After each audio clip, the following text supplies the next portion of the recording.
123 into 999 answer क्या होगा? 122877। जैसे 124 इंटू 9999 आंसर क्या होगा? 123,99876।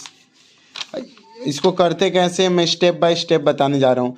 3 केस होता है, मल्टीप्लाई 9 में 3 केस आता है। पहला केस रहता है 24 इंटू 99, मतलब इधर जो डिजिट है और इधर जो डिजिट है दोनों बराबर होना चाहिए। इधर 2 है तो इधर भी 2 रहेगा।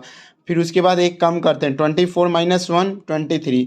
जो आंसर आया है उसमें से 9 सब्ट्रैक्ट करते हैं। 9 माइनस 2 7, 9 से सब्ट्रैक्ट करते हैं। 9 माइनस 3 6। जैसे 243 इंटू 999, यहाँ भी 3 है, यहाँ भी 3 है, तो 243 माइनस 1 242। फिर सबको 9 से सब्ट्रैक्ट करेंगे। 9 माइनस 2 7, 9 माइनस 4 5, 9 माइनस 2 7।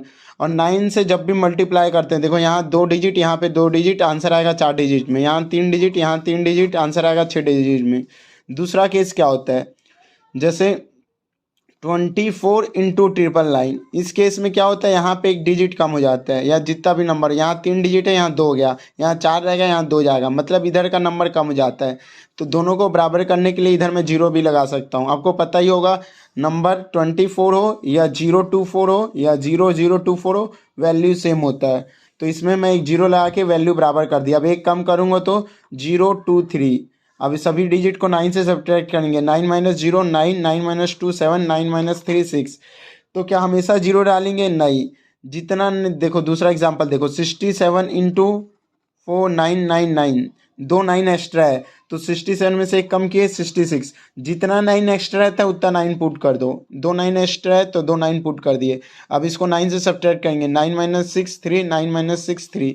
ऐसा इसलिए होता है, उतना टाइम 0 लगाना पड़ता है। 9 माइनस 0 9 होता है। इसका आंसर जल्दी कम समय में लाने के लिए जितना 9 एक्स्ट्रा है उतना 9 डाल देते हैं। जैसे देखो 1 2 3 इंटू 5 टाइम्स 9 है, तो इसमें 9 कितना टाइम्स एक्स्ट्रा है? 2 टाइम्स। तो सबसे पहले -1 करेंगे। 1 2 3 -1 1 2 2। 9 कितना टाइम एक्स्ट्रा है? 2 टाइम्स, तो 2 टाइम्स 9 लिख देंगे।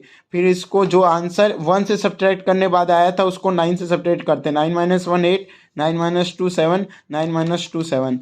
तीसरा केस देखेंगे। तीसरा केस क्या होता है, जैसे 23 इंटू 9।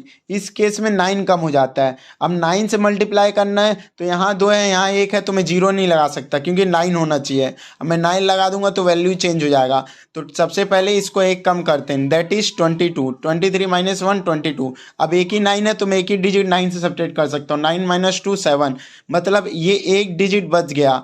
तो जो आंसर यहाँ पे -1 करने बाद आया था उसमें से इसको माइनस कर देते हैं। तो 22 माइनस 2 20, तो 27। देखो 18 इंटू 9 है, तो 18 में से एक सब्ट्रैक्ट करूँगा तो 17। अब 1 बच जाएगा, तो 17 माइनस 1 16। और 77 में 9 में से 7 गया तो 2। एक दूसरा एग्जांपल देखो, 27 इंटू 9, तो 27 में से एक कम करेंगे 26। अब 9 माइनस 6 3, ये 2 बचा, इसको माइनस करेंगे तो 26 में से 2 गया 243।